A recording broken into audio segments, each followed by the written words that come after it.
প্রিয় শুধু আপনারা অবগত আছেন, দিন ইসলাম কায়েম করা আমাদের উপরে ফরজ।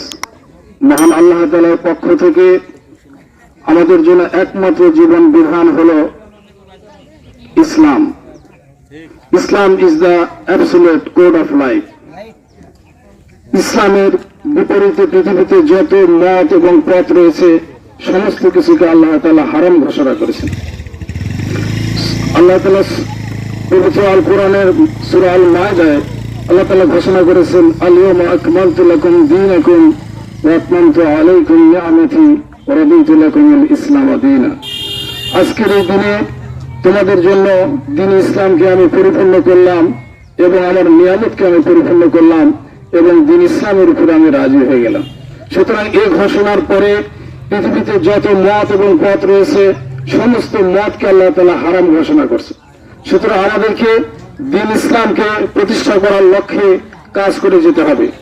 হযরত আদম আলাইহিস সালাম থেকে শুরু করে পৃথিবীতে যত নবী রাসূল আসছেন সমস্ত নবী এবং রাসূল এই দিন ইসলামের মেহনত নিয়ে পৃথিবীতে এসেছিলেন এবং তাদের তিরোধানের পরে আনাওয়ালা যত উম্মত কিয়ামত পর্যন্ত আসবে সমস্ত উম্মতের একই কাজ, সেটা হলো দিন ইসলামকে জাগরিত করা, সৎ কাজ আদেশ করা এবং অসৎ কাজে নিষেধ করা। এটা আমাদের প্রত্যেকেরই দায়িত্ব। আল্লাহ তাআলা রাসূল বলেন, কুল্লুকুম রাঈন ওয়া কুল্লুকুম মাসউলুন আন রাইয়াতিহি। তোমরা প্রত্যেকেই দায়িত্বশীল, তোমাদেরকে প্রত্যেকে জিজ্ঞাসা করা হবে তোমাদের অধীনস্থদের ব্যাপারে। আল্লাহ তাআলা আরো বলেন, কুনতুম খায়রা উম্মাতিন উখরিজাত লিন-নাস তা'মুরুনা বিল মা'রুফ ওয়া তানহাউনা আনিল মুনকার ওয়া তু'মিনুনা বিল্লাহ। তোমরা শ্রেষ্ঠ জাতি, তোমাদের কল্যাণের জন্য নির্বাচিত করা, মানুষের কল্যাণের জন্যই তোমাদেরকে নির্বাচিত করা হয়েছে। তোমরা সৎ কাজের আদেশ করবে এবং অসৎ কাজের নিষেধ করবে। সুতরাং আজকে সময় এসেছে আমাদের দিন ইসলামকে রাষ্ট্রীয়ভাবে প্রতিষ্ঠা করা। কারণ ইসলাম যদি রাষ্ট্রীয়ভাবে প্রতিষ্ঠিত না হয় তাহলে সৎ কাজের আদেশ এবং অসৎ কাজের নিষেধ এই কাজের সঠিক আঞ্জাম দেওয়া সম্ভব হবে না। মুক্তিকামী গণমানুষের সংগঠন ন্যায় ও ইনসাফ ভিত্তিক সমাজ গড়ার প্রত্যয়যুক্ত কাফেলা শহীদি কাফেলা বাংলাদেশ জামাত ইসলামী ২ নং রাহিয়া ইউনিয়নের ৭ নম্বর ওয়ার্ড কর্তৃক আয়োজিত রোজাদার ভাইদের নিয়ে ইফতার মাহফিলের দেশ। আমি আজকে এই এলাকাবাসীকে আহ্বান জানাবো, আসুন, রমজান মাসে কোরআন নাযিল হয়েছে এবং এই রমজান মাস ১৭ই রমজান বদর যুদ্ধের মাধ্যমে কোরআন বিজয় লাভ করেছে। কোরআন নাযিলের মাসে আমরা কোরআন বিজয় করতে চাই।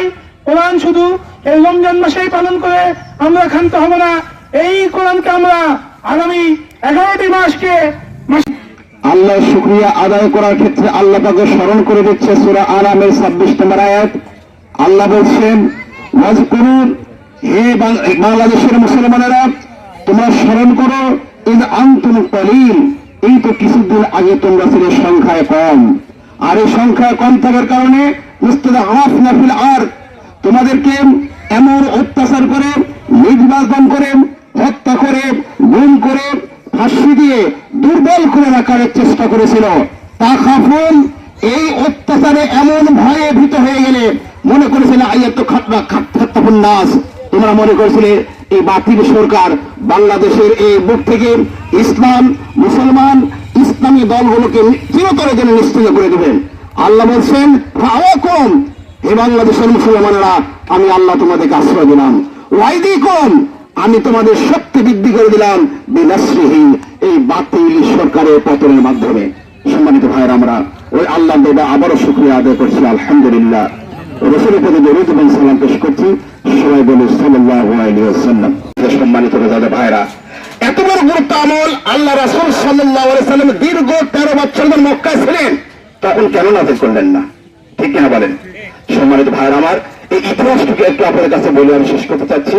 আপনারা সবাই জানেন ৬২২ খ্রিস্টাব্দের জুন মাসের শেষের দিকে আল্লাহ রাসূল সাল্লাল্লাহু আলাইহি ওয়াসাল্লাম মদিনায় হিজরত করলেন, আর সেপ্টেম্বর মাসের ২৪ তারিখে বিশ্বের ইতিহাসে মদিনার সনদের মাধ্যমে ইসলামী রাষ্ট্র প্রতিষ্ঠার মাধ্যমে মুহাম্মদুর রাসূলুল্লাহ সাল্লাল্লাহু আলাইহি ওয়াসাল্লাম বিশ্বের বুকে লিখিত সংবিধানের আলোকে প্রথম ইসলামী রাষ্ট্র কায়েম করেন। ইসলামী রাষ্ট্র কায়েমের পরে মদিনার সকল মুসলমানেরা যখন নিরবিঘ্নে নিঃসন্দেহে ইসলামী হুকুম আইন কানুন মেনে চলতেছিল, আল্লাহ পাক সেই স্বাধীন পরিবেশে তখন রোজার এই রমজানের 30টি রোজা নাজিল করে দিয়ে বললেন, শাহরুর রমাদান আল্লাযী উনজিলা ফীহিল কুরআন হুদাল লিন-নাস ওয়া বাইয়িনাতিন মিনাল হুদা ওয়াল ফুরকান। ঘোষণা করেছেন ওয়ায়াকুলুনা আমান্না বিল্লাহি ওয়া বির-রাসূলি ওয়া আতা'না সুম্মা ইয়াতাওয়াল্লা ফারিকুম মিনহুম মিন বা'দি যালিকা ওয়া মা উলাইকা বিল মুমিনিন। আল্লাহ তাআলা পবিত্র কালামুল্লাহ শরীফে ঘোষণা করেছেন যে ওরা বলে যে হে আল্লাহ, আমরা তোমার এবং তোমার রাসূলের প্রতি বিশ্বাস স্থাপন করেছি এবং আনুগত্য করি। কোন কোন ক্ষেত্রে আনুগত্য করি? আনুগত্য করি নামাজ, রোজা, হজ, যাকাত, তাসবিহ, তাহলিল, জিকির, আজকার, সর্বক্ষেত্রে আমরা তোমার আনুগত্য করি। অথচ এই আনুগত্য আমরা করি, আতানা করি, এরপর আল্লাহ তাআলা ঘোষণা করছেন তাহলে এত ভালো ভালো কাজ তোমরা করো আমার রেজাবন্দি, আমার সন্তুষ্টি লাভ করার জন্য তোমরা সর্বক্ষেত্রে আমার ইবাদত বন্দেগী কাজ করো।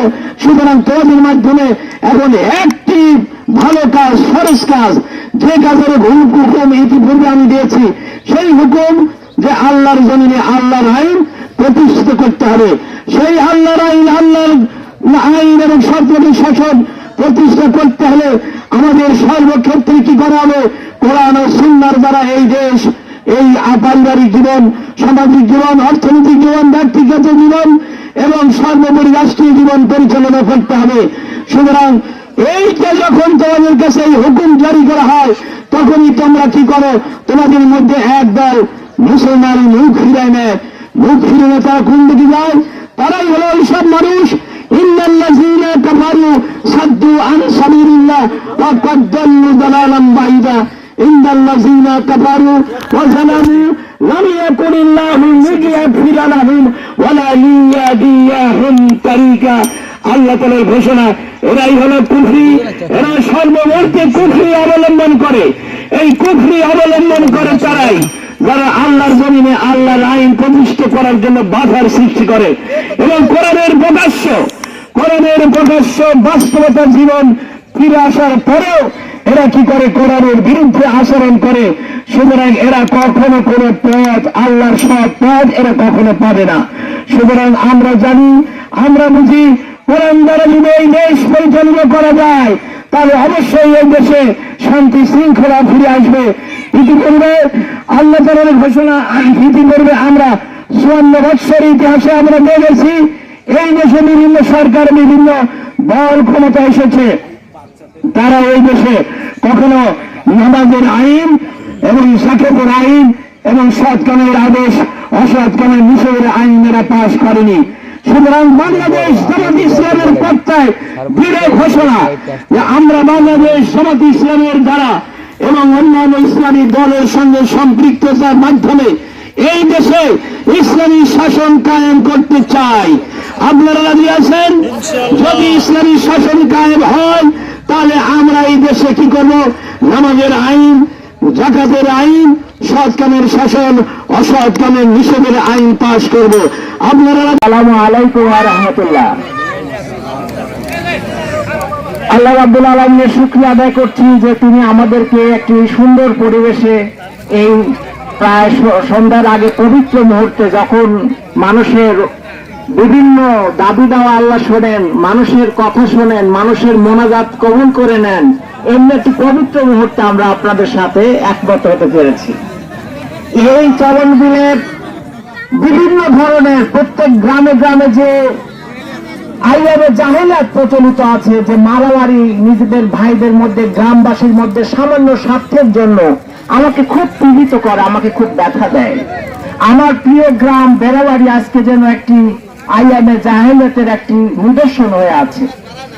যদি সেখানে আল্লাহ রাসূল সাল্লাল্লাহু আলাইহি ওয়াসাল্লামের অনুসারী কেউ যদি এসে সেইখানে পবিত্র আনে, সেই অপবিত্র পরিবেশকে যদি পবিত্র করতে পারে, তাহলে এই অশান্ত পরিবেশটাও ইনশাআল্লাহ শান্তির সাগরে পরিণত হবে, শান্তির একটি জনপদে পরিণত হবে। আপনারা কি সবাই এই পবিত্র রমজান মাসের তাকওয়ার অনুভূতি আপনাদের সবার ঠিক আছে তো? ভাই হিসেবে আপনাদের সেবা করাটাই আমার জীবনে একটি বড় আদর্শ হিসেবে গ্রহণ করব। আমরা যেন সত্যিকার অর্থে মানুষের কল্যাণ করতে পারি এবং সূরা আলে ইমরানের ওই আয়াতটি যেন কাজে লাগাতে পারি যে কুনতুম খায়রা উম্মাতিন মুখরিজাত লিন-নাস তা'মুরুনা বিল মা'রুফি ওয়া তানহাউনা আনিল মুনকার। তোমরা সর্বোত্তম উম্মত, তোমাদেরকে সৃষ্টি করা হয়েছে মানুষের উপকার করার জন্য, মানুষের কল্যাণের জন্য।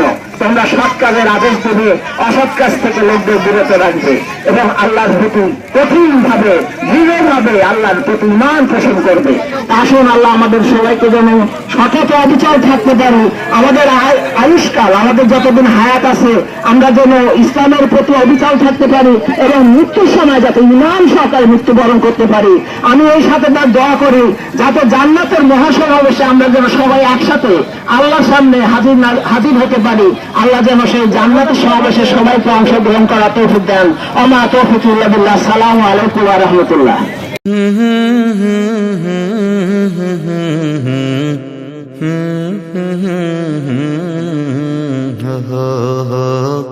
ho ho